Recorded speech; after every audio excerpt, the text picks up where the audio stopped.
Hey guys, kung ikaw ay naghahanap ng property na yung 2-story townhouse at semi-complete turnover, well, may recommend ko po sa inyo guys itong property dito sa Golden Horizon na located naman po dito sa Barangay Hogo Perez, 13 Martires, Cavite. Ito ay may provision for 3 bedrooms, 2 toilet and bath, may space ka na for car garage at may mini balcony ka pa. Ito ay may lot area na 54 square meter, while the floor area is 73 square meter. Excited ka na ba sa maging future home mo? Well, house tour kita. By the way, I'm Manilyn Garrido, your trusted and accredited real estate salesperson from Dreamhouse Realty. Okay guys, so another house tour vlog po tayo dito sa Golden Horizon na ipapakita ko sa inyo itong model natin na sale. So, itong nasa likuran ko guys, ito example for corner unit. So, pag sinabi natin corner unit, along main road po siya. Well, pakita ko naman sa inyo the inner unit as a example, as a sample po. So, ito example ng inner unit or as a regular unit. So, napagitnaan siya. So, ito yon. Every property dito guys, meron na po siyang automatic na car garage. So, ang difference lang nila is yung lot area. But, same pa rin yung floor area. Ito naman, example ng as end unit. So, meron ka pa rin another exist lot for end unit. So, now, so ganun, yun. So, ito yung model unit na po siya, guys. Then, now, check naman natin as a regular unit. For example, inner unit. For inner unit, guys, again, ang lot area natin dito is 54 square meter, while the floor area is 73 square meter. Ang kagandahan dito, guys, is more spacious po ang floor area natin. Now, check naman natin. Now, dito naman, before natin papasokin ng loob, so pakita ko muna ng disenyo, the actual turnover for inner unit. So, wait. Ito kasi ang end unit. So, dito muna natin sa inner unit. So, ito yung actual turnover for inner unit pag sa labas. So, ito na po yun. So, for inner unit, guys, meron ka na pong space for car garage. So, kasya po dito, even sedan or views, yan, kasyang-kasya po. Ang kagandahan nito is, naka-overhang na po yung property nyo. So, which is cover na po yung space ng for garage mo. And upon turnover, sementado na po siya. So, kagandahan, yan po ang kagandahan dito sa Golden Horizon. Sementado na po. Then, dito naman, which is your property line. So, since ito ay inner unit from the firewall, dito, yan. Yan ang actual turnover hanggang dito. Yan. The rest, guys, nakasementado na siya. Well, dito, kung napapansin nyo, as a dress-up unit, as a sample unit, level soil lang po siya. So, dito ang area na to, at least kahit papaano, may makapagtanim ka pa. So, level soil. While the rest, sementado na po siya. Now, check naman natin sa loob. By the way, guys, yung facade pala natin, yan na po yung actual turnover. So, iba-ibang colors, yun po siya, upon turnover. Yan. Na ngayon, check naman natin upon entering po. So, dito, this is the actual turnover, guys, ha. So, yung main door natin is a metal door type. So, ito na yan. Ito na yung the actual turnover.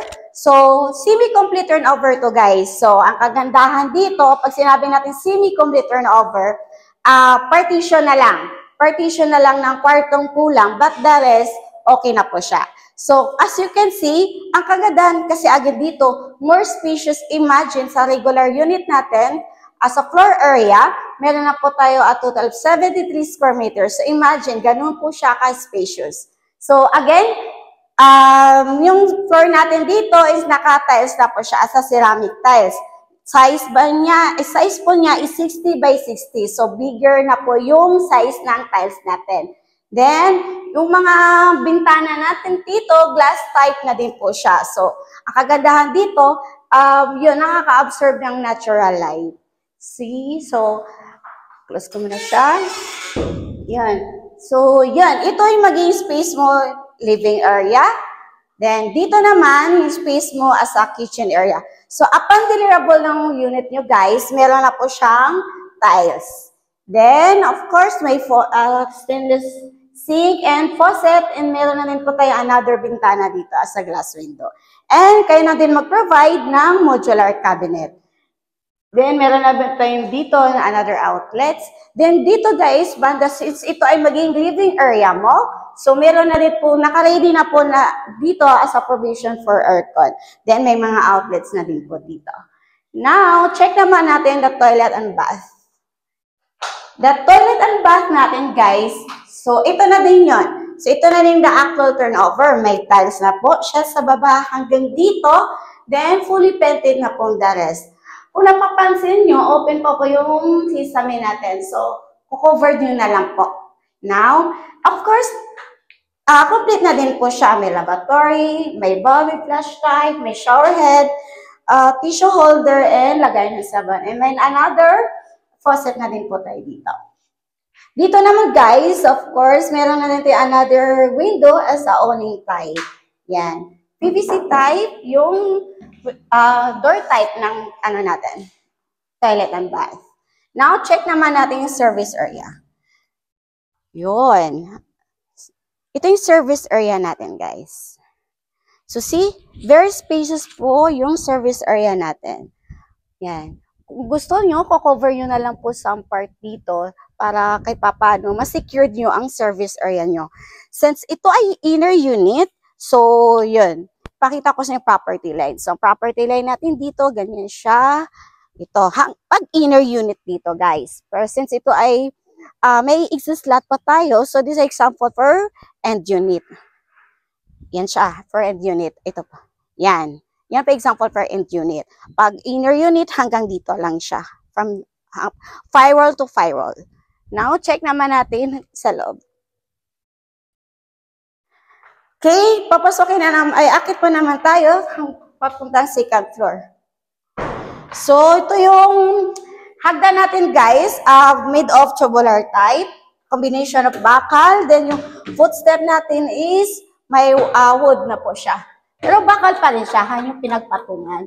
Yung footstep lang, wood po.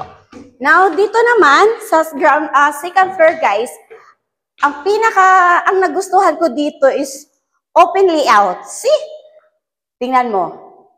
Sobrang spacious. Imagine hanggang 4 bedrooms nga kung tutusin ang kasya dito eh. Akakangandahan kasi dito guys. Nasusunod yung, kung ilang bedrooms ang gusto nyo. Kasi open layout eh. So, imagine ganito kaganda.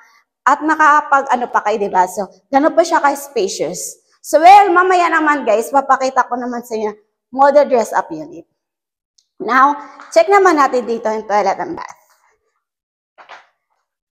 So, dito toilet and bath natin guys, same naman sa ground floor. So, meron complete fixtures, see? May tiles and fully painted na po. Then, yan, same pa rin siya doon sa ground floor. Then, mga bintanas natin dito, yon glass window type, yon nakaka-absorb ng natural light. Now, check naman natin, by the way, yung floor natin guys ha, smooth cement lang. So, makakapili pa kayo ng size ng tiles and color of tiles. Then, fully painted na po siya. Then, kisame natin, coveran nyo na lang po siya. Ang kagandahan dito guys, yung ang kisame natin, very, mataas siya. So, hindi gaano mainit. Plus, covered mo pa siya. See? Now, check naman natin the mini balcony natin. So, ito na yun. Ito na yung mini balcony natin. So, di ba? At papano, meron tayong napaka-cute na mini balcony natin.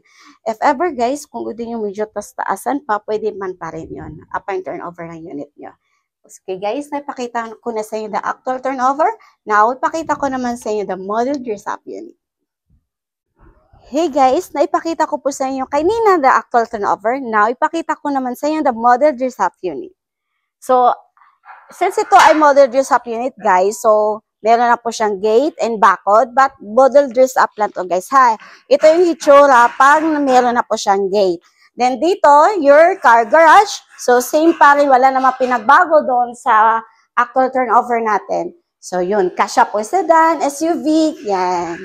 Now, check naman natin. This is a samples ng corner unit. Okay. So, ito na yung mother dress-up unit. So, if ever, yan, ito na po siya. Pag may mga furniture, so this is your living area. And this is your kitchen area. So, pwede nyo siya gayahin, guys. So, yan. Ito naman yung service area nyo. So, see, very spacious. So, may bakod na siya as a security. Then, access to your exit lot. So, pwede dito siya gayahin, yung landscape. And, kung napapansin nyo, naglagay siya na din sila ng another gate dito. Now, check naman natin. By the way, guys, dito sa kitchen yon, nagkapaglagay na sila ng modular cabinet. Yan. See, pwede siya gayahin. Dito naman, may space tayo dito sa baba ng hagdan natin. Nakapaglagay pa sila ng storage area. See, na-maximize pa po yung space. Toilet and bath, yon. Pinalitan lang yung tiles hanggang ano. See, then yun, may cover na po yung ceiling.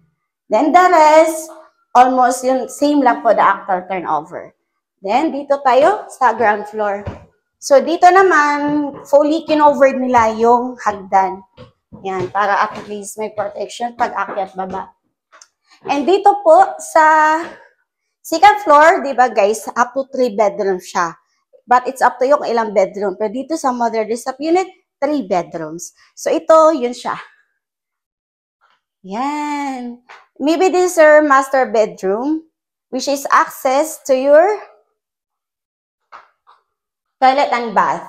See? Kung gusto mo ikaw lang may access ng toilet and bath, pwede yon. Depende po kasi kung anong gawin mo sa property mo upon turnover. This is your first bedroom and this is your second bedroom, guys.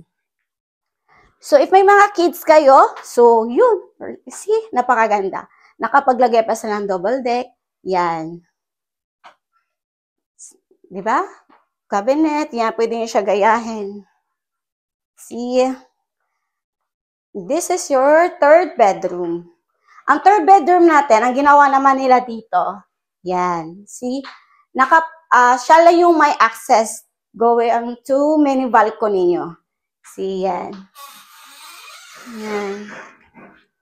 So, pwede ito siya gayahin, guys, ha? So, this is the mother dress-up unit, guys. At least, nagkakaroon kayo na idea, di ba? Kung paano yung mas pagandahin. Now, ipakita ko naman sa inyo the details competition.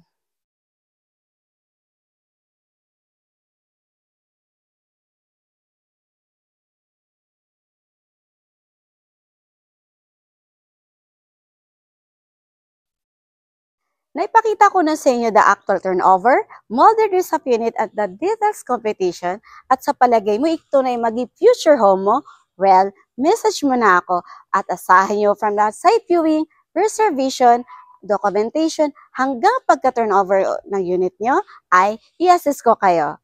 By the way, I'm Manilyn Garrido, your trusted and accredited real estate salesperson from Dream House CLP. See you soon. God bless!